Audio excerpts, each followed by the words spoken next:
ஆதியாகமம் 23ஆம் அதிகாரம். சாராள் 127 வருஷம் உயிரோடு இருந்தால். இவ்வளவே சாராளுடைய வயது. கானான் தேசத்தில் உள்ள எபிரோன் என்னும் கீரியாத் அர்பாவிலே சாராள் மரித்தாள். அப்பொழுது ஆபிரகாம் வந்து சாராளுக்காக புலம்பி அழுதான். பின்பு ஆபிரகாம் பிரேதம் இருந்த இடத்திலிருந்து எழுந்து போய் ஏத்தின் புத்திரரோடே பேசி, நான் உங்களிடத்தில் அந்நியனும் பரதேசியுமாய் இருக்கிறேன். என்னிடத்தில் இருக்கிற இந்த பிரேதம் என் கண்முன் இராதபடிக்கு நான் அதை அடக்கம் பண்ணுவதற்கு உங்களிடத்தில் எனக்கு சொந்தமாக ஒரு கல்லறை பூமியை தர வேண்டும் என்றான். அதற்கு ஏத்தின் புத்திரர் ஆபிரகாமுக்கு பிரதியுத்தரமாக, எங்கள் ஆண்டவனே, நாங்கள் சொல்லுகிறதை கேளும். எங்களுக்குள்ளே நீர் மகா பிரபு.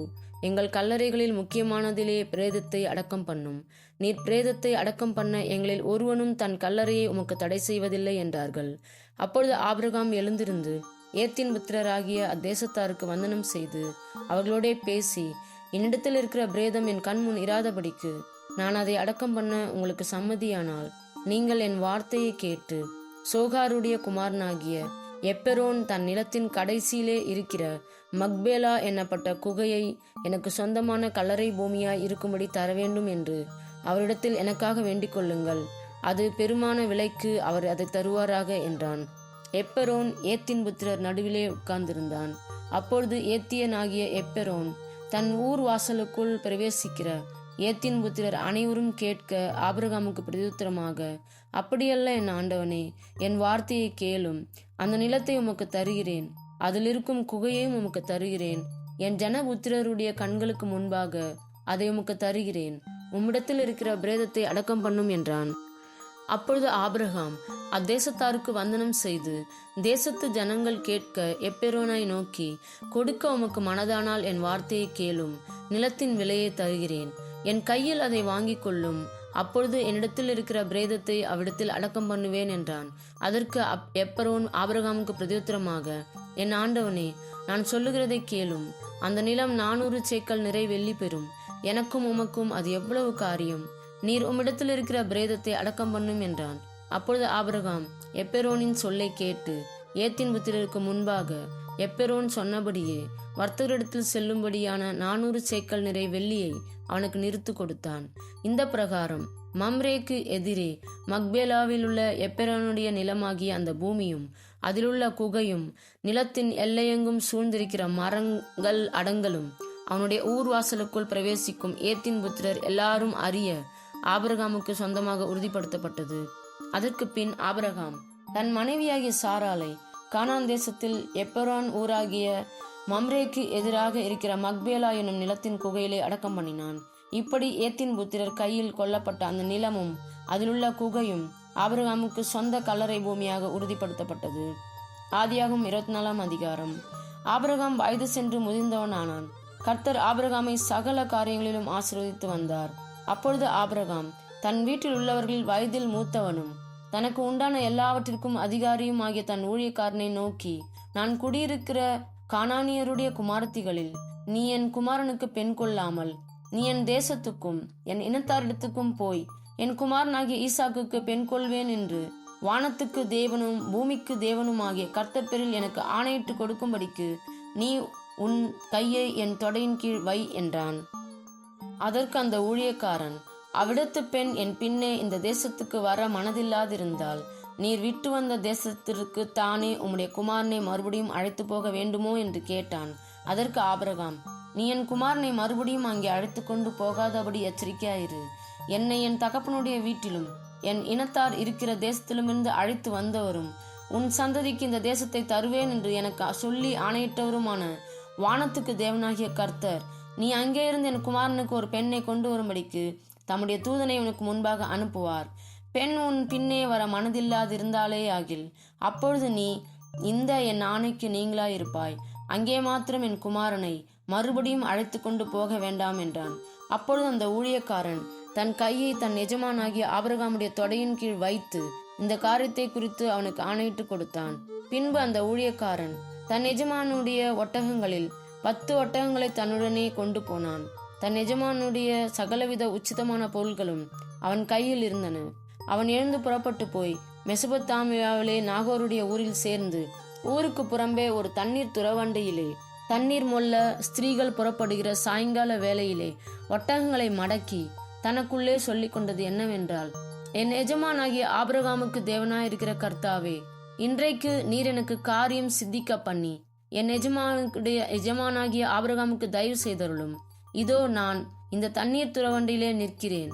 இந்த ஊராருடைய பெண்கள் தண்ணீர் மொல்ல புறப்பட்டு வருவார்களே, நான் குடிக்க உன் குடத்தை சாய்க்க வேண்டும் என்று நான் சொல்லும்போது, குடி என்றும் உன் ஒட்டகங்களும் குடிக்கும்படி வார்ப்பேன் என்றும் சொல்லும் பெண் எவளோ, அவளே நீர் உம்முடைய ஊழியக்காரனாகிய ஈசாக்குக்கு நியமித்தவளாய் இருக்கவும் என் எஜமானுக்கு அனுகிரகம் செய்தீர் என்று நான் அதனாலே அறிவும் செய்தருளும் என்றான். அவன் இப்படி சொல்லி முடிக்கும் முன்னே, இதோ ஆபிரகாமுடைய சகோதரனாகிய நாகோரின் மனைவி மில்காலுடைய குமாரனாய் இருக்கிற பெத்துவேலுக்கு பிறந்த ரெபேக்காள் குடத்தை தோல் மேல் வைத்து கொண்டு புறப்பட்டு வந்தாள். அந்த பெண் மகா ரூபவதியும் புருஷனை அறியாத கன்னிகையுமாயிருந்தாள். அவள் துறவில் இறங்கி தன் குடத்தை நிரப்பிக் கொண்டு ஏறி வந்தாள். அப்பொழுது அந்த ஊழியக்காரன் அவளுக்கு எதிர்கொண்டோடி, உன் குடத்தில் இருக்கிற தண்ணீரில் கொஞ்சம் குடிக்க தர வேண்டும் என்றான். அதற்கு அவள், குடியும் என் ஆண்டவனே என்று சீக்கிரமாய் குடத்தை தன் கையில் இறக்கி கொண்டு அவனுக்கு குடிக்க கொடுத்தாள். கொடுத்த பின், உம்முடைய ஒட்டகங்களும் குடித்து தீருமட்டும் அவைகளுக்கும் மொண்டு வார்ப்பேன் என்று சொல்லி சீக்கிரமாய் தன் குடத்து தண்ணீரை தொட்டியிலே ஊற்றிவிட்டு இன்னும் மொண்டு வர துறவண்டையில் ஓடி அவனுடைய ஒட்டகங்களுக்கெல்லாம் மொண்டு வார்த்தாள். அந்த மனிதன் அவளை குறித்து ஆச்சரியப்பட்டு, கர்த்தர் தன் பிரயாணத்தை வாய்க்க பண்ணினாரோ இல்லையோ என்று அறியும் பொருட்டு மௌனமாயிருந்தான். ஒட்டகங்கள் குடித்து தீர்ந்த பின் அந்த மனிதன் 1/2 சேக்கல் எடையுள்ள பொற்காதனியையும் அவள் கைகளுக்கு 10 சேக்கல் எடை பொன்னுள்ள 2 கடகங்களையும் எடுத்து கொடுத்து, நீ யாருடைய மகள்? எனக்கு சொல்ல வேண்டும். நாங்கள் உன் தகப்பன் வீட்டில் ராத்தங்க இடம் உண்டா என்றான். அதற்கு அவள், நான் நாகோருக்கு மில்கால் பெற்ற குமாரனாகிய பெத்துவேலின் மகள் என்று சொன்னதுமன்றி எங்களிடத்தில் வைக்கோலும் தீவனமும் வேண்டிய மட்டும் இருக்கிறது, ராத்தங்க இடமும் உண்டு என்றாள். அப்பொழுது அந்த மனிதன் தலைகுனிந்து கர்த்தரை பணிந்து கொண்டு, என் எஜமானாகிய ஆபிரகாமின் தேவனாயிருக்கிற கர்த்தருக்கு ஸ்தோத்திரம். அவர் தம்முடைய கிருபையையும் தம்முடைய உண்மையையும் என் எஜமானை விட்டு நீக்கவில்லை. நான் பிரயாணம் பண்ணி வருகையில் கர்த்தர் என் எஜமானுடைய சகோதரர் வீட்டுக்கு என்னை அழைத்து கொண்டு வந்தார் என்றான். அந்த பெண் ஓடி இந்த காரியங்களை தன் தாயின் வீட்டில் உள்ளவர்களுக்கு அறிவித்தாள். ரெபேக்காளுக்கு ஒரு சகோதரன் இருந்தான். அவனுக்கு லாபான் என்று பேர். அந்த லாபான் வெளியே துறவண்டியில் இருந்த அந்த மனிதனிடத்துக்கு ஓடினான். அவன் தன் சகோதரி தரித்திருந்த அந்த காதனியையும் அவள் கைகளில் போட்டிருந்த கடகங்களையும் பார்த்து, இன்னபடி அந்த மனிதன் என்னோட பேசினான் என்று தன் சகோதரி ரெபேக்காள் சொன்ன வார்த்தைகளை கேட்ட மாத்திரத்தில் அந்த மனிதனிடத்தில் வந்தான். அவன் துறவு அருகே ஒட்டகங்கள் அண்டில் நின்று கொண்டிருந்தான். அப்பொழுது அவன், கர்த்தரால் ஆசீர்வதிக்கப்பட்டவரே, உள்ளே வாரும், நீர் வெளியே நிற்பானேன், உமக்கு வீடும் ஒட்டகங்களுக்கு இடமும் ஆயத்தம் பண்ணியிருக்கிறேன் என்றான். அப்பொழுது அந்த மனிதன் வீட்டுக்கு போனான். லாபான் ஒட்டகங்களின் கட்ட அவிழ்த்து ஒட்டகங்களுக்கு வைக்கோலும் தீவனமும் போட்டு அவனும் அவனோடே வந்தவர்களும் தங்கள் கால்களை கழுவிக்கொள்ள தண்ணீர் கொடுத்தான். பின்பு அவனுக்கு முன்பாக போஜனம் வைக்கப்பட்டது. அப்பொழுது அவன், நான் வந்த காரியத்தை சொல்லும் முன்னே புசிக்க மாட்டேன் என்றான். அதற்கு அவன், சொல்லும் என்றான். அப்பொழுது அவன், நான் ஆபிரகாமுடைய ஊழியக்காரன். கர்த்தரின் எஜமானை மிகவும் ஆசீர்வதித்திருக்கிறார். அவர் சீமானாயிருக்கிறார். கர்த்தர் அவருக்கு ஆடு மாடுகளையும் வெள்ளியையும் பொன்னையும் வேலைக்காரரையும் வேலைக்காரிகளையும் ஒட்டகங்களையும் கழுதைகளையும் கொடுத்திருக்கிறார். என் எஜமானுடைய மனைவியாகிய சாராள் முதிர் வயதான போது என் எஜமானுக்கு ஒரு குமாரனை பெற்றாள். அவர் தமக்கு உண்டான யாவையும் அவனுக்கு கொடுத்திருக்கிறார். என் எஜமான் என்னை நோக்கி, நான் குடியிருக்கிற கானான் தேசத்தாருடைய குமாரத்திகளை நீ என் குமாரனுக்கு பெண் கொள்ளாமல் நீ என் தகப்பன் வீட்டுக்கும் என் இனத்தாரிடத்துக்கும் போய் என் குமாரனுக்கு பெண் கொள்ள வேண்டும் என்று ஆணையிட்டு கொடுக்கும்படி சொன்னார். அப்பொழுது நான் என் எஜமானை நோக்கி, ஒருவேளை அந்த பெண் என் பின்னே வராதே போனாலோ என்று கேட்டதற்கு அவர், நான் வழிபடும் கர்த்தர் உன்னோடே தம்முடைய தூதனை அனுப்பி உன் பிரயாணத்தை வாய்க்க பண்ணுவார். என் இனத்தாரிடத்திலும் என் தகப்பன் வீட்டிலும் நீ என் குமாரனுக்கு பெண் கொள்வாய். நீ என் இனத்தாரிடத்துக்கு போனால் என் ஆணைக்கு நீங்களாயிருப்பாய். அவர்கள் உனக்கு பெண் கொடாமற் போனாலும் நீ என் ஆணைக்கு நீங்களாயிருப்பாய் என்றார். அப்படியே நான் இன்று துறவண்டையிலே வந்து, என் எஜமானாகிய ஆபிரகாமின் தேவனாகிய கர்த்தரே, என் பிரயாணத்தை நீர் இப்பொழுது வாய்க்க பண்ணுவீரானால், இதோ நான் தண்ணீர் துறவண்டையிலே நிற்கிறேன். தண்ணீர் மொல்ல வரப்போகிற கன்னிகையை நான் நோக்கி, உன் குடத்தில் இருக்கிற தண்ணீரில் கொஞ்சம் எனக்கு குடிக்க தர வேண்டும் என்று கேட்கும்போது, நீ குடி என்றும் உன் ஒட்டங்களுக்கும் முண்டு வார்ப்பேன் என்றும் சொல்லும் பெண்ணே, கர்த்தர் என் எஜமானுடைய குமாரனுக்கு நியமித்த ஸ்திரீயாக வேண்டும் என்றேன். நான் இதை என் இருதயத்தில் சொல்லி முடிக்கும் முன்னே இதோ ரெபேக்காள் தன் குடத்தை தோள் மேல் வைத்து கொண்டு புறப்பட்டு வந்து துறவில் இறங்கி போய் தண்ணீர் மொண்டாள். அப்பொழுது நான் எனக்கு குடிக்க தர வேண்டும் என்றேன்.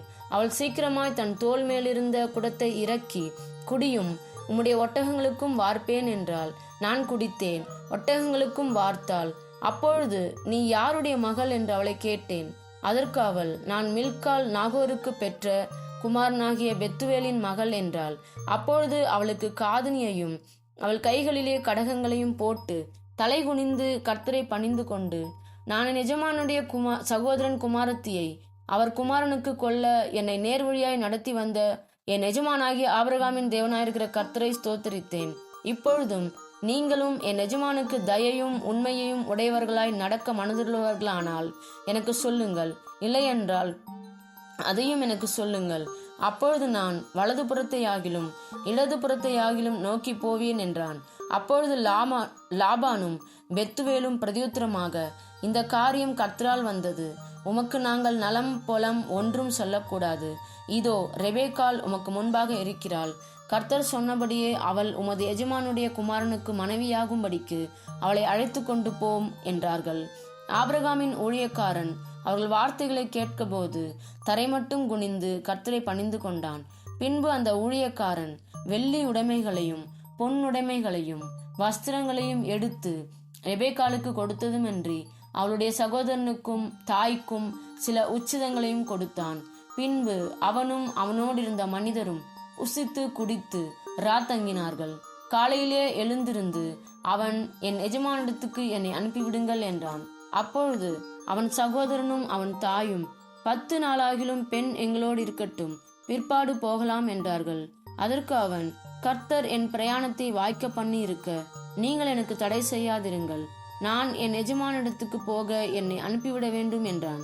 அப்பொழுது அவர்கள் பெண்ணை அழைத்து அவள் வாய்ப்பிறப்பை கேட்போம் என்று சொல்லி ரெபேக்காளை அழைத்து, நீ இந்த மனிதனோடே கூட போகிறாயா என்று கேட்டார்கள். அவள் போகிறேன் என்றாள். அப்படியே அவர்கள் தங்கள் சகோதரியாகிய ரெபேக்காளையும் அவள் தாதியையும் ஆபிரகாமின் ஊழியக்காரனையும் அவன் மனிதரையும் அனுப்புவித்து ரெபேக்காளை வாழ்த்தி, எங்கள் சகோதரியே, நீ கோடாகோடியாய் பெருகுவாயாக, உன் சந்ததியார் தங்கள் பகைஞருடைய வாசல்களை சுதந்திரித்துக் கொள்வார்களாக என்று ஆசீர்வதித்தார்கள்.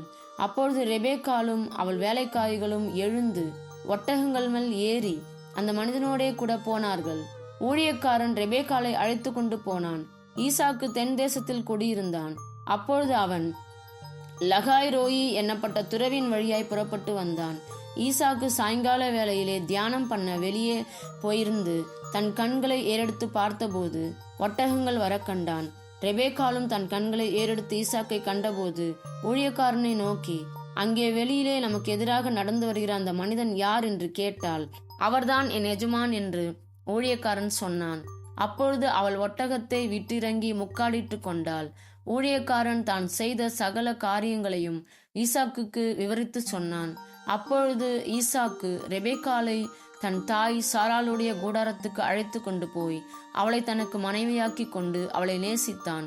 ஈசாக்கு தன் தாய்க்காக கொண்டிருந்த துக்கம் நீங்கி ஆறுதல் அடைந்தான்.